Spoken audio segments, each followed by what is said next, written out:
వేరే excuse me. వేరే ఏదో నిర్మాణం చేసే క్రమంలో ఆ శవం బయటకొస్తుంది. ఆ పోలీసులు దాని గురించి పట్టించుకోరు. అక్కడి నుంచి ఈ అమ్మాయి దగ్గరికి వచ్చి తను ఏడిపించుకొని తింటూ ఉంటాడు.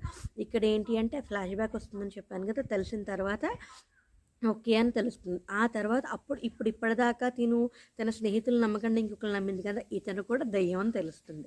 ఇది కూడా మనకి మధ్యలో కొంచెం అనుమానం వచ్చేస్తుంది. తెలిసిపోతుంది. మనం చూస్తూ ఉంటే ఇది దెయ్యమే, వీడే తిన్ని మాయ చేస్తున్నాడని చాలా స్పష్టంగా అర్థమైపోతుంది. ఇంతకీ ఏంటి అంటే ఒక మనిషి చచ్చిపోతే ఆ ఆత్మ ఈ శవంలోకి వెళ్ళి తిన దగ్గరికి వచ్చి తిన మీద పగ తీర్చుకోవడానికి ప్రయత్నం చేస్తుంది. అదే క్రమంలో తినను గర్భవతి చేస్తుంది. ఇందులోంచి ఎలా బయటికి వస్తుంది అంటే అప్పుడు ఆఖరిలో ఒక అమ్మాయి ఇంకొక అమ్మాయి ఒక ఏంజెల్ లాగా వచ్చి, ఒక దేవత లాగా వచ్చి